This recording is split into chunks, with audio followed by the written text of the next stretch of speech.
Type का होता है, एक स्टेशनरी होता है और स्टेशनरी फील्ड फ्लक्स कब डेवलप हो सकता है, अगर इमेजिन करिए कि मेरे पास एक नॉर्थ पोल है और एक साउथ पोल है, या यू शेप का मेरे पास एक मैग्नेट है, तो यू शेप के मैग्नेट का एक टर्मिनल जो होगा नॉर्थ पोल है और दूसरा साउथ पोल है, तो ऐसा ये कोर मेरे पास अवेलेबल है। तो इसके बीच में जो फ्लक्स लाइंस डेवलप होंगी नॉर्थ से साउथ की तरफ जो जाएंगी वो मुझे स्टेशनरी फ्लक्स देंगी। मैं नॉर्थ और साउथ पोल को स्टेशनरी रख रही हूँ, मतलब बदल नहीं रहा, ये नॉर्थ ही नॉर्थ रह रहा है, साउथ साउथ ही रह रहा है, तो पूरे टाइम फ्लक्स लाइंस ऐसे ही पास होती रहेंगी, तो ये स्टेशनरी फील्ड फ्लक्स डेवलप होगा।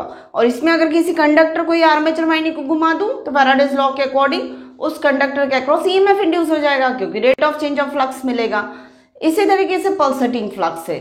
पल्सेटिंग फ्लक्स कैसा होता है, एसी फ्लक्स होता है। आप इसको समझ सकते हैं कि सिंगल फेज इंडक्शन मोटर में पल्सेटिंग फ्लक्स ही डेवलप होता है, या फिर ट्रांसफार्मर के केस में भी मैं पल्सेटिंग फ्लक्स की बात कर सकती हूँ। एक बार ऐसे फ्लक्स डेवलप हो रहा है, एक बार ऐसे हो रहा है, एक बार ऐसे हो रहा है, तो ये पल्सेटिंग फ्लक्स का केस है ट्रांसफार्मर में। थर्ड टाइप का जो फ्लक्स होता है वो रिवॉल्विंग मैग्नेटिक फील्ड टाइप का या रिवॉल्विंग फ्लक्स होता है।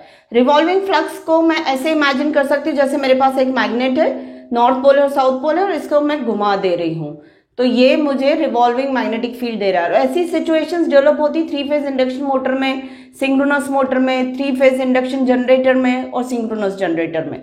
तो तीन टाइप के फील्ड फ्लक्स डेवलप हो सकते हैं, एक के बाद एक। जैसे जैसे हम इलेक्ट्रिकल मशीन पढ़ते जाएंगे अलग अलग वैरायटी की, तो हमें ये तीनों टाइप के फील्ड फ्लक्स का एक्सपीरियंस होगा। हम इसको समझेंगे कैसे डेवलप हो रहे हैं और कैसे मेंटेन हो रहे हैं और कैसे इसमें आर्मेचर वाइंडिंग इन फ्लक्सेस को काट रही है और फैराडेज लॉ के अकॉर्डिंग आर्मेचर वाइंडिंग के अक्रॉस ईएमएफ इंड्यूस हो रहा है।